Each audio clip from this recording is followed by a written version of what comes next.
Valeu, meu diretor. Voltando para continuar esse papo maravilhoso com o Carlos Magalhães aí. E esse programa é o seguinte, tem que guardar com 7 chaves, porque é um programa histórico. E a gente tomou aquela água, agora vamos continuar esse papo maravilhoso. Magalhães, nós estamos falando do futebol, você começou a dar entrada no futebol. Você falou do rádio, da sua chegada ao rádio, desse amor que você tem pelo rádio, principalmente esportivo.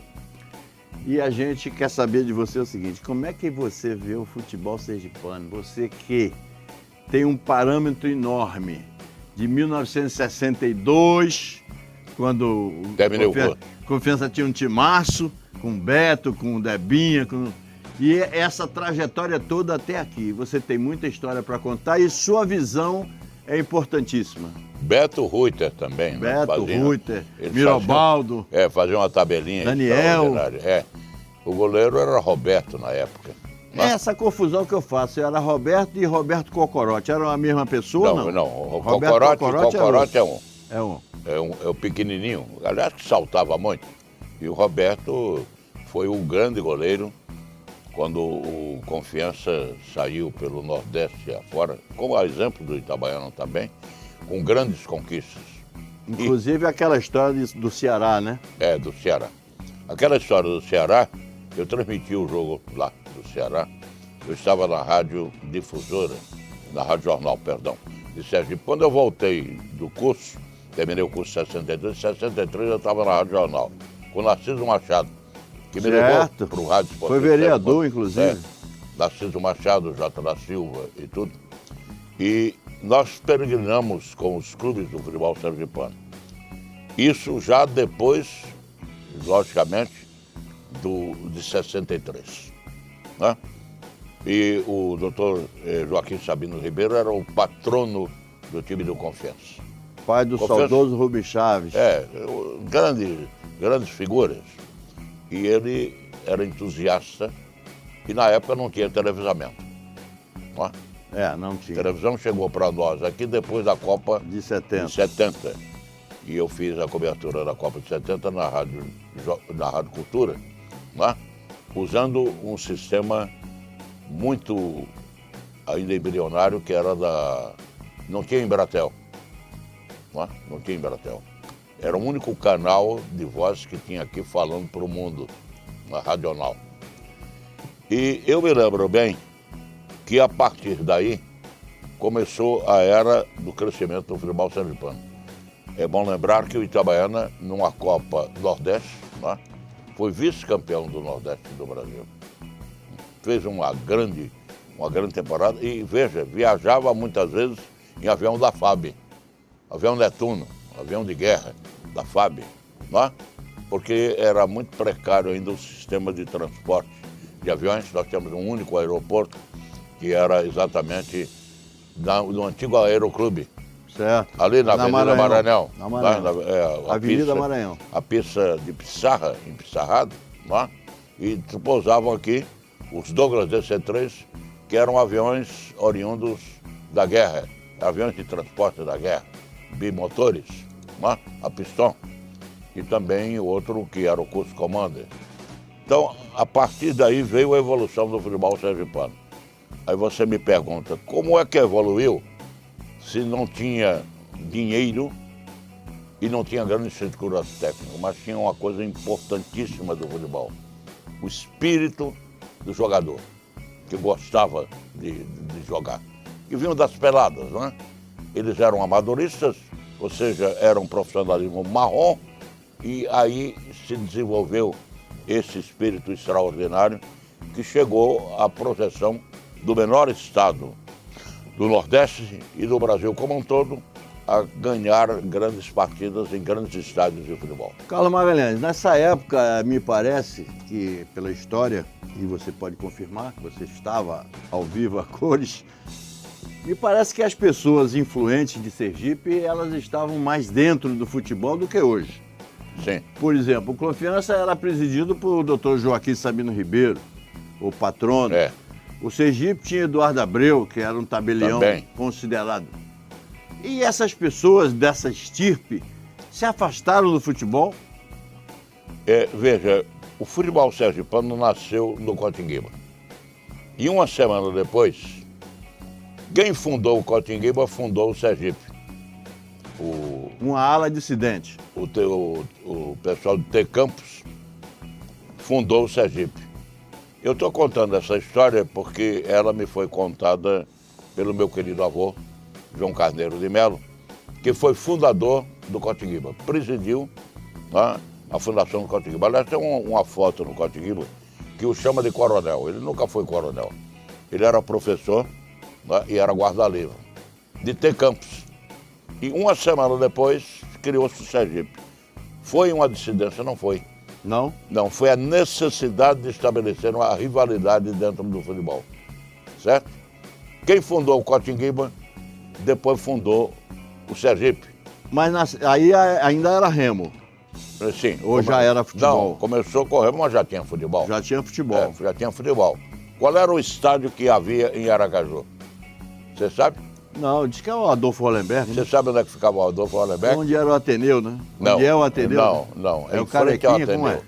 é? Entre a rua de Vila Cristina, Monsenhor Silveira, Campos e Duque de Caxias. Aquela área era o estádio Era Adolfo onde Hollenberg. é hoje aquelas secretarias, Tudo, onde foi a universidade, tem ali o PSDB e tal, né? por ali na Não, Duque mas de veja bem, Caxias. a universidade ficava na Monsenhor Silveira, onde está hoje o IPS. Né? Certo. Então aquele miolo ali era o estádio Adolfo Hollenberg. Tinha arquibancada de madeira. E eu, meninão, ia com meu avô, que era patrono do Cotinguiba, Roger Torres, ia pegá-lo Município, na pai de Zé rua. Carlos. Meu avô morava na esquina de São Cristóvão com Itabaianinha, onde tem hoje um edifício lá, implantado. Ali era a casa do meu avô. E saía o cortejo de veículos, com foguetório e tudo, com o Roger Torres comandando, até subindo Itabaianinha e Itabaiana para chegar ao Adolfo Hollenberg. E sabe onde é que eu sentava?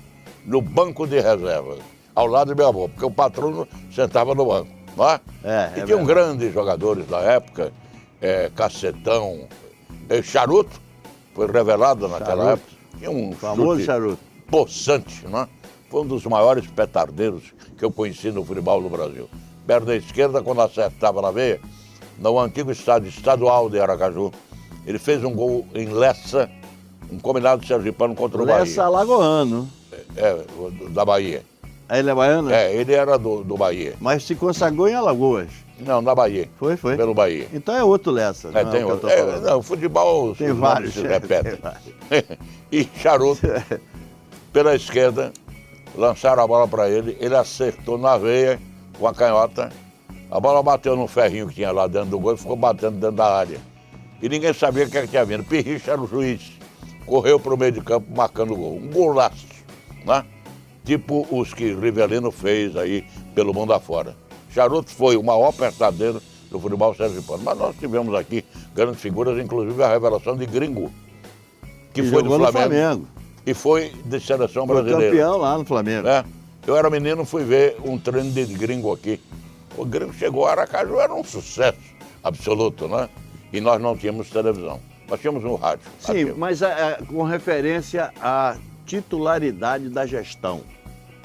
Quer dizer, naquela oportunidade, homens importantes da sociedade estavam diretamente ligados aos clubes.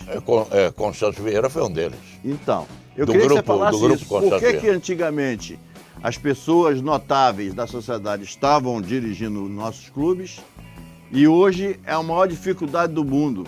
Se fala muito em abnegado, fala muito num cara que naquela tem época, condição financeira. Os grandes empresários tinham uma atividade muito grande na sociedade. Eu tenho um cartão postal de Aracaju na década de 30, a Praça Fausto Cardoso, você está de blazer aí, as pessoas aninhadas de blazer, muitas vezes de gravata borboleta. Eu me lembro bem da minha infância, e eu vivi essa infância muito intensivamente em Aracaju, não somente na área esportiva, porque eu era peladeiro e era jogador de tênis.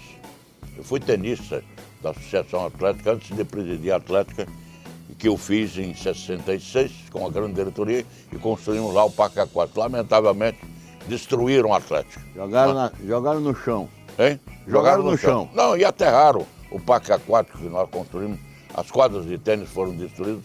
A Atlética era, na década de 60, campeã absoluta de todos os esportes, de tudo. Voleibol feminino, masculino, basquete, futebol de salão, com o Geraldão comandando. Né? Zé Nilton. Geraldão, Zé Nilton era o goleiro da Atlética. Zé Nilton, Valdemir. Carlinhos. Alagoano. Grandes nomes do salvoneiro. E o tênis. Um pouco dessa história eu era sei. o único clube de Aracaju que tinha tênis. Porque o tênis em Sergipe começou a impropriar, no 12 Tênis Clube. Certo. Né? Meu pai, inclusive, foi tenista naquela época, impropriar. Então, a sociedade participava ativamente da vida esportiva, que era muito bom. O remo era consagrado. Aliás, houve um episódio gozado que um Leite, que comandava o remo, foi no navio Ita com a delegação sergipana participar do Campeonato Brasileiro no Rio de Janeiro. Aí mandou um telegrama: Sergipe, terceiro colocado do Brasil. Ah, meu amigo, voltou, recepção danada. Aí perguntaram a ele, Alfredo Leite, quantos participantes tiveram? Três. Pronto, Sergipe foi o terceiro colocado do Brasil. O remo daqui se praticava ali no Rio Sergipe, na Rua da Frente. Pratica né? ainda. Hoje é Rio do Prado, antigamente era a Rua da Frente. Ah, era uma festa. E eu ia com meu avô. Eu sempre fui muito ligado a meu avô por ser o neto mais velho. Não é? Eu não sou o mais velho da família, sou o segundo mais velho. Então eu ia sempre com ele para todos os eventos. E daí a presença da sociedade do comando diretivo do esporte. Então, Magal, você acha que essa turma hoje, por exemplo, eu sempre fiz referências aqui ao professor Uchoa, Luciano Barreto, João Carlos Paz Mendonça, Albano Franco, Rui Vieira. Essa turma sempre ajuda o futebol, mas Sim. Essa ajuda fica uma coisa como se nada acontecesse. Mas acontece que esses empresários todos multiplicaram as suas atividades empresariais. Certo. A Sergipe cresceu. Certo. É exemplo do Grupo Constâncio Vieira, né? Certo. Que o patrono desse grupo, o velho Constâncio Vieira, né? Construiu um conglomerado de empresas e de indústrias, um conglomerado vitorioso. Há pouco tempo faleceu o doutor Roberto Constâncio Vieira, filho do Constâncio Vieira. Então todos eles... Pai do Rui, do Robertinho. Meu querido amigo Rui, um abraço, grande Rui. Pessoa que é extraordinária. E que continua ajudando o futebol sergipano. Sim. Ajudando. Nunca deixou. Agora, é claro que nós evoluímos. Não, isso é que acontece, Magalhães. Há uma concepção de que o presidente de clube aqui em Sergipe ainda é o antigo. É aquele que tem que estar lá, dando expediente, resolvendo problema. Na minha cabeça, que sou de uma terra onde a coisa aconteceu mais rápida do que aqui, que é o Rio de Janeiro, o presidente não precisa ser esse homem com ocupação de estar no clube. Esse presidente ele é representativo para congregar, para abrir as portas, porque o que o presidente de um clube tem que fazer é ter uma equipe de trabalho. É mais ou menos como você faz, apesar de você ir para o microfone, claro, ir para a linha de frente. Mas você tem uma equipe muito grande. Então, grande e boa, considerada. É isso que eu me refiro. Por exemplo, se o nível de uma gestão de um clube ou federação de esporte, seja a nível de professor Uchoa, Luciano da Célia, Albano Franco, as coisas vão congregar mais facilmente. Mas o embasamento vai ser melhor. Naquela época, em verdade, o futebol era amador. Certo. Ele depois se transformou em amadorismo marrom, né? E veio a época em que General Tavares de Queiroz montou um clube chamado Olímpico, que era integrado por jogadores militares. Ele foi subcomandante do 28BC quando eu servi o Exército. O Coronel Carmelo era o comandante do 28BC, naquele mesmo prédio que lá está, no batalhão Campo Grande.